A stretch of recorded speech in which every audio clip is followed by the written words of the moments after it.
মন্দির ভাঙ্গা, মূর্তি ভাঙ্গার সাথে ইসলামের পক্ষের শক্তির কোনো সম্পর্ক নাই। চিল্লায় বলেন ঠিক কিনা? ইসলামের পক্ষের শক্তি মন্দির পাহারা দেয়। তারা সাম্প্রদায়িক সম্প্রীতিতে বিশ্বাসী, কোন দাঙ্গা হাঙ্গামা সন্ত্রাসবাদে ইসলাম বিশ্বাস করে না। চিল্লায় বলেন ঠিক কিনা? ইসলাম হচ্ছে শান্তির ধর্ম। আমরা সবসময় সাম্প্রদায়িক সম্প্রীতি, ভালোবাসা, এটাতে বিশ্বাসী। হিন্দুরা ঢোল বাজায়, আমরা কিছু বলি না। আমরা তাফসীর মাহফিল করি, ওদের যারা ভদ্র তারাও কিছু বলে না। ঠিক কিনা? এই ইসলাম বিরোধীরা এরাই হিন্দু মুসলমানদের মধ্যে যে সম্প্রীতি, এটাকে নষ্ট করতে চায়। কিছুদিন পর পর এরকম কিছু আবাল আর উল্লুক্কা পাঠার আগমন ঘটে। এক বাংলাদেশ, আমাদের দেশটা অনেক ছোট্ট কিন্তু সৌন্দর্যের লীলাভূমি। সুবহানাল্লাহ পড়ে। এমন কিছু নাই যে দেয় নাই।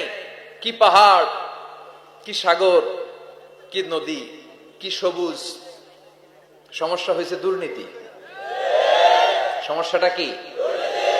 আমি 5.5 বছর ধরে মালয়েশিয়াতে থাকি। আল্লাহ মালয়েশিয়ার যা দিছে এর চেয়ে অনেক ঢের গুণ বেশি আমাদেরকে দিয়েছে। আমাদের দেশের পর্যটন মোটেল, পর্যটন কর্পোরেশন আর ট্যুরিজম যে মিনিস্ট্রি আছে, এটা যদি সুন্দর প্ল্যান করে এই দেশটাকে কাজে লাগাতে পারতো, আমরা ট্যুরিস্টদেরকে জায়গা দিয়ে কুলাতে পারতাম না।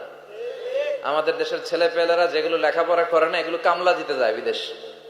এই দেশটারে সাজাইলে এখানে ট্যুরিজমকে দেখাশোনা করার জন্য আমাদের প্রত্যেকটা ছেলের কর্মসংস্থানের ব্যবস্থা হয়ে যেত। এগুলো নিয়ে চিন্তা নাই। এরা ঘুরতে যায় বিভিন্ন দেশে, দেশ নিয়ে চিন্তা নাই। আল্লাহ আমাদের নেতাদেরকে তুমি হেদায়েত দাও।